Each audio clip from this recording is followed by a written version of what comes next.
Outrage and emotions online and spilling into the streets.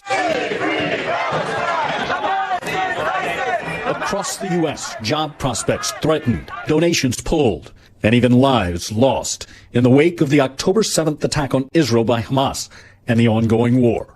I didn't want war before, and I don't want war now. The son of an Israeli hostage and the father of another Israeli woman kidnapped. This is an opportunity to connect between the two nations to reach an honest peace. Part of a chorus of those directly affected by the conflict calling for unity. A message shared by the mother of a 6-year-old Palestinian American stabbed to death in Illinois. I will say pray for peace. A prayer ringing out from some who've suffered the heartache of loss through decades of conflict in the region. You cannot kill anybody. I cannot take revenge in the name of my child. In the name and the beauty of my beloved daughter. In 2002, IDF soldiers visited Robbie Damlin's home in Israel with tragic news. Her 28-year-old son, David, had been killed by a Palestinian sniper while manning a checkpoint. Then, in 2007, Bassam Aramin's 10-year-old daughter, Abir, standing outside her Palestinian school, was shot and killed by Israeli border police firing rubber bullets. Both parents say it was the worst day of their lives.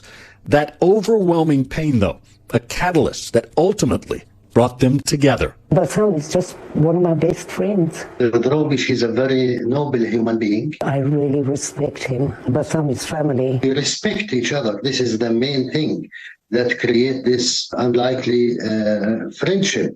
A friendship they share with more than 700 families who've lost loved ones. It's as part of a joint Israeli-Palestinian group called Parents Circle Families Forum. Our relationship is above the conflict because we believe in a human being. We believe that we have the right to exist. Families destined to be enemies instead, now bound by a common agony. I remember sitting around a table and looking into the eyes of the Palestinian mothers and recognizing that we shared the same pain. The group gathers for dialogue sessions, sharing and discussing personal experiences.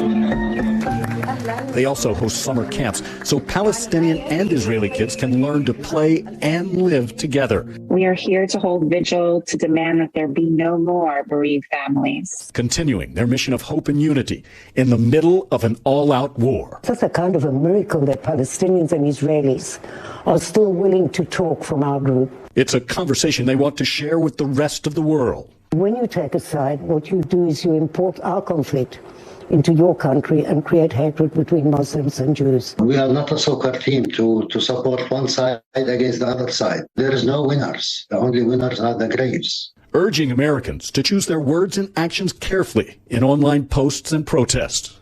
If you can't be part of the solution, it's better to leave us alone, because if you pro one, you're not helping Bassam, and pro the other, you're not helping me.